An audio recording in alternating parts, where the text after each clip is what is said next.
What if the very thing you think is saving you is exactly what is keeping you away from God? We go to church, follow the rules, and try our hardest to be good. But there is a historical truth many ignore. Jesus Christ didn't come to earth to start a religion. He came to end one. Look around at how we practice faith today. It is heavy. It has become a never-ending checklist of rigid do's and don'ts that govern every step you take. It insists you have to scrub yourself clean, fix your flaws, and perfect your behavior before you even dare approach the Creator. The internal result is a quiet, grinding anxiety. It is a nagging voice whispering that you are never praying enough, never doing enough, and never quite good enough to make the cut. Outwardly, this system breeds hypocrites. It creates people who sit proudly in the front row of the church, casting judgment on everyone else as a smokescreen to hide how completely disconnected their own hearts are from God. But true faith operates on a completely different mechanical and emotional level than this exhausting performance-based treadmill. The fatal flaw of a rule-based system is a cruel irony. The harder you strive to earn your salvation through your own perfect performance, the further away from God you actually push yourself. To see how this happened, we have to look at the first century. The religious elite of the time, the Pharisees, were the literal embodiment of the rulebook, strictly enforcing hundreds of behavioral laws. Yet when Jesus walked among them, his harshest and most aggressive criticisms were never aimed at the sinners, the broken, or the lost. His anger was reserved entirely for those esteemed religious leaders. The Pharisees had elevated their strict adherence to the rules above actual love and compassion for the people. The law had become more important to them than the human beings the law was meant to guide. Jesus acted by breaking down the human-made hierarchies of his day.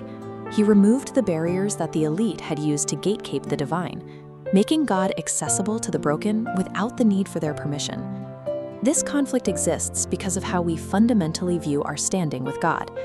If we look at religion and grace as competing sets of logic, we can see they operate like two completely opposing equations. Look at this religious equation. Inputting human obedience triggers God's love, but because nobody is perfect, this fails.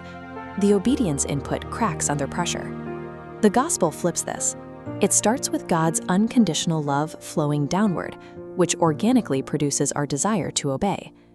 By dying on the cross, Jesus paid the debt that the transactional rulebook demanded. He satisfied the requirements of the old system once and for all, effectively closing the book on our need to earn our way to God. This shift moves the focus away from a system of forced compliance and invites people into a direct, living relationship. If you are sitting here today, exhausted from trying to maintain the appearance of religious perfection, there is another way. Jesus issued a specific invitation to anyone trapped in that cycle of performance. Come to me, all you who are weary and burdened, and I will give you rest. This rest is found in grace, the direct opposite of the religious rulebook. Grace is a completely free gift. It cannot be earned by good behavior.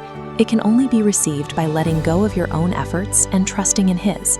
Stop playing religion. Stop trying to earn a status that has already been given to you as a gift. Bring your messy, imperfect, unfiltered life directly to the Creator right now. When you stop trying to fix yourself and simply surrender, He begins changing your desires and your actions from the inside out.